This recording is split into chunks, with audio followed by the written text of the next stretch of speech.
Hello y'all.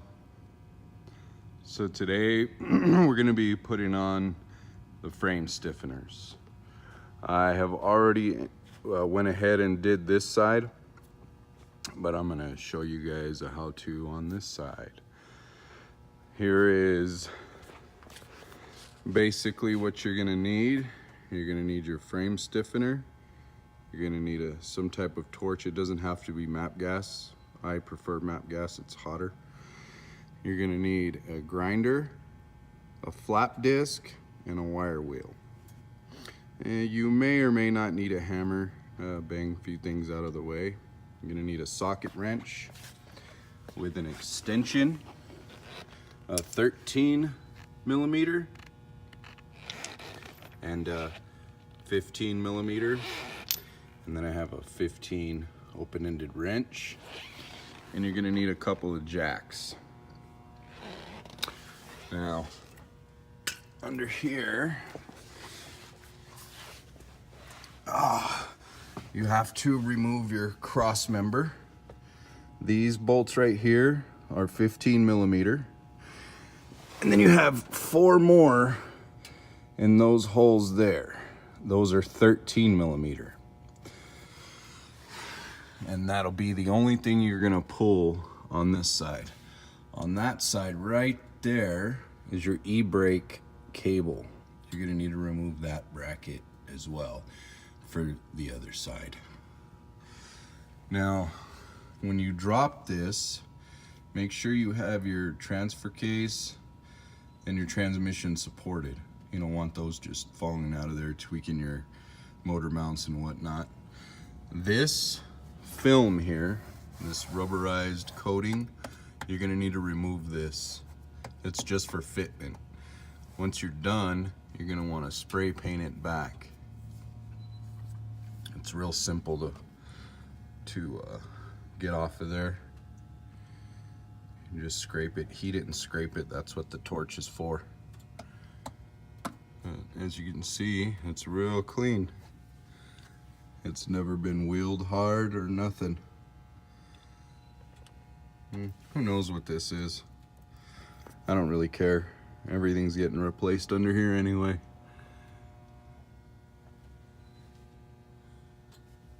Alright, well, I'll be back. You're also gonna need a welder, obviously. This is the welder we're using. It's a Hobart 210 MVP. It's a nice little welder. I'm happy with it. Works good. It's fairly cheap. It'll weld up to 3/8 in a single pass. Now that's pretty good for a MIG. So yeah.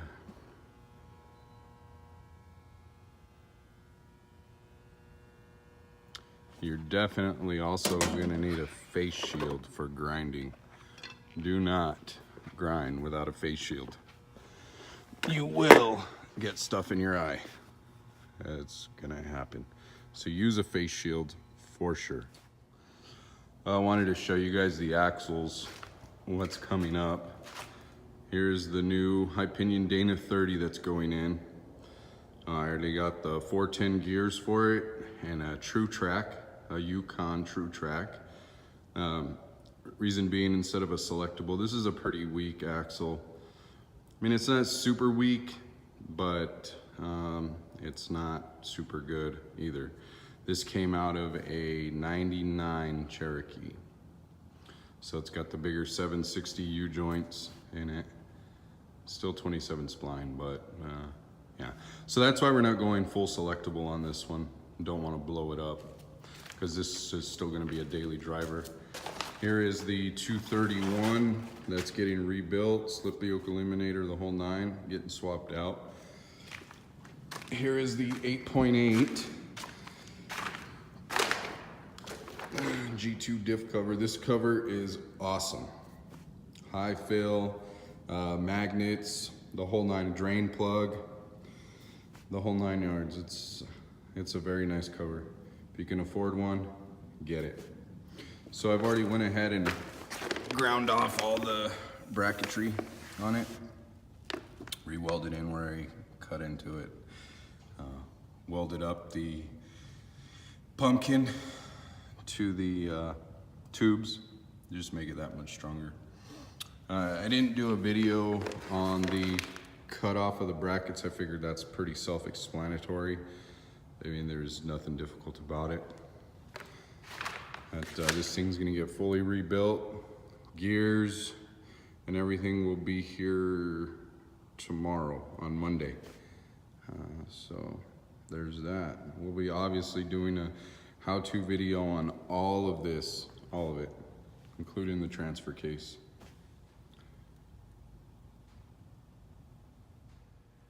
I don't know why the hell I said Yukon. It's not a Yukon, it's an Eaton True Track. Anyways, here it is.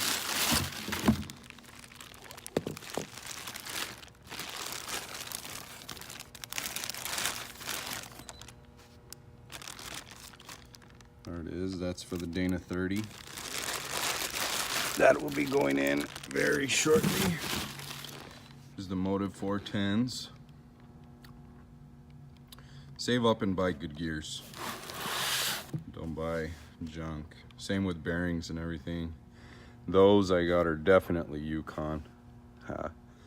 Bearings, those will be here tomorrow as well. Yeah. As you can see, I've started scraping it off.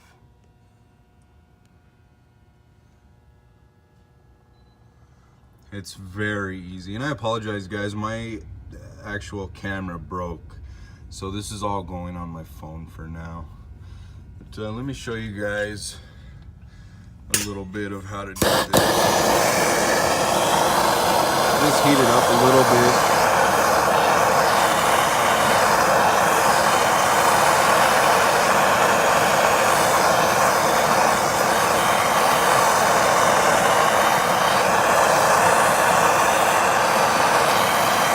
And on the other side, you want to be very careful. There is fuel lines over there. See, it just scrapes right off. Nothing to it.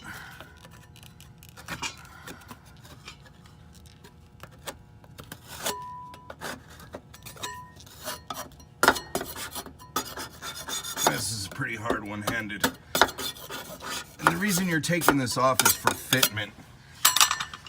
You want everything to fit nice and snug. So what you're gonna do after you get it off to prevent rust, because you're gonna scrape all this down. You're gonna grind all this down, or at least wire wheel it down. Obviously you need to be able to make good contact on your welds. But after you get it all done and scraped off and grinded down, at least wire wheeled down, you're gonna come back and you're gonna spray some type of spray paint on it. Okay, it doesn't matter, Rust-Oleum, you know, whatever, something that's gonna prevent rust. You don't want it rusting under there and rusting out prematurely. You want it to last as long as possible. All right, well, we're gonna finish this up, scraping this up, and we'll be back. Okay, after you get it all cleaned up, you're gonna want to do a test fit. Okay, you're gonna need at least 2 jacks. It's easier with 3. I only have 2. Once you get it test fit, you're gonna come and mark everywhere that you're gonna weld. And I mean everywhere. Okay, this side, over here, everywhere. That way you could see I'm not gonna be able to stick a weld right here. So I gotta clean this up all the way down. Just take you a Sharpie and mark it. Bam. Bam. Oh, there's another one. You know, I probably won't weld these down here. Yeah, no. But you get the point. Before you start welding this in, you need to make sure it is exactly where you're gonna want it. Because once this thing is in, it is in. There is no getting it out. So since I only have 2 jacks, 4 would be ideal. But what I'm gonna do is I'm gonna tack the front up in a couple of places here on the back. And then I'm gonna move my jacks down, tack, move them down, tack, and then weld it all in. Now, this is really, really thin metal. This is just 16 gauge. You're welding 3/16 to 16 gauge. So what you're only gonna wanna weld about 2 inches, 2 to 4 inches at a time. And then move on down. So get it all tacked up, weld, you know, a little bit, let it cool, weld again. This isn't a fast process. It's not gonna take you an hour. Plan on a whole day for both of them. Let them cool, weld some more, let them cool, weld some more, so on and so forth. You don't want to warp this metal, you don't want to blow through it. Okay, y'all, we're back home. I apologize, my camera died yesterday. I was unable to get video of the weld process. But it's all in there.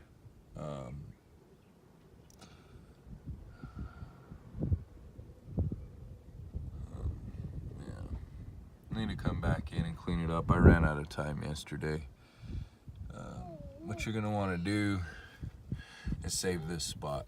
You're gonna wanna weld on this and just kind of drag your puddle over to this. Do not weld directly onto your frame, your unibody. You will blow right through that thing. So concentrate your heat on the stiffener itself and just drag your puddle over real quick, real quick. It'll build up a little bit, but you know, that's fine.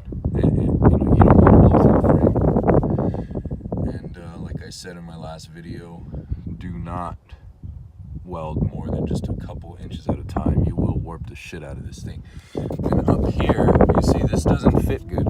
I would recommend going with rough stuffs. I didn't. I went with iron rock. The rough stuff seemed to fit a lot better. Their fitment is a lot better. So what I'm gonna have to do is I'm gonna have to stick another 3/8 plate, 3/16 plate up here, weld it to the Jeep, and then weld the frame to that. Because in the back over here, it did not fit at all. Yeah. Anyways, they are done. We have the front sections as well, but those aren't going in until after the long arm kit goes on, you know, because all this gets cut off. All that bracketry you see right there is gonna get cut off. Anyways, so yeah, that is the frame stiffener install. Up next is gonna be the Dana 30 ring and pinion and locker install. We'll see you guys then, hopefully within the next couple of days.